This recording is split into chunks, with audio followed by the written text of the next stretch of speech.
Tikšanās laikā ar Daugavpils pilsētas pašvaldības policijas vadību domes izpilddirektora Inga Goldberga interesējās par darba organizāciju, aktuālo jautājumu risināšanas iespējām, kā arī par policijas attīstības virzieniem. Galvenais pašvaldības policijas uzdevums ir nodrošināt kārtību pilsētas teritorijā un sekot saistošo noteikumu izpildēji. Kā rāda analīze, uzdevumus policisti pilda atbilstoši piešķirtēm finansējumam.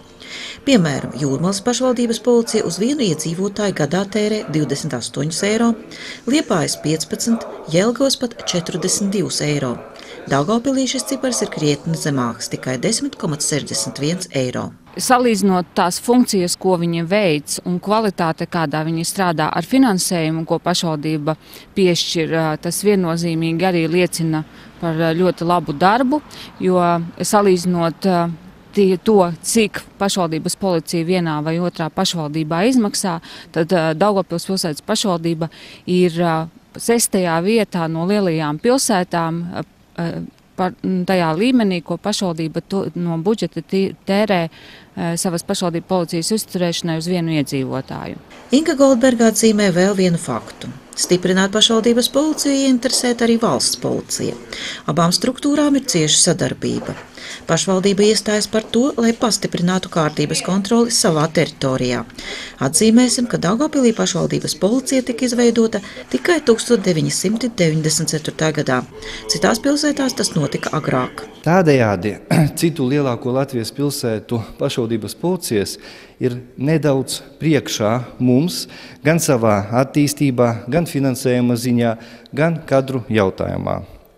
Mūsu pašvaldības policijā ir arī daudz kas darāms.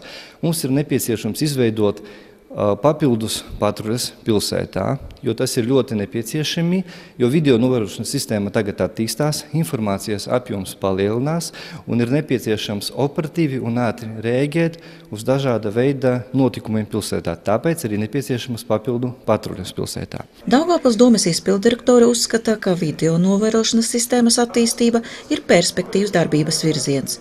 Jau šogad Daugavpils parkos un ielās tiks uzstādītas jaunas video kameras. Nemazāk svarīgi ir nodrošināt sadarbību starp pašvaldības policiju un mūsu citām iestādēm.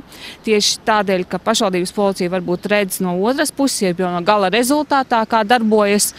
Un tieši šī sadarbība, informācijas apmaiņa varētu uzlabot arī gan normatīvo aktu izstrādi, gan darba organizēšanu pilsētā. Pašvaldības policijas darbinieki ir labi informēti, orientējas situācijā un sadarbības uzlabošanā ar citām pašvaldības institūcijām ļaus novērst likumpārkāpumus vēl operatīvāk.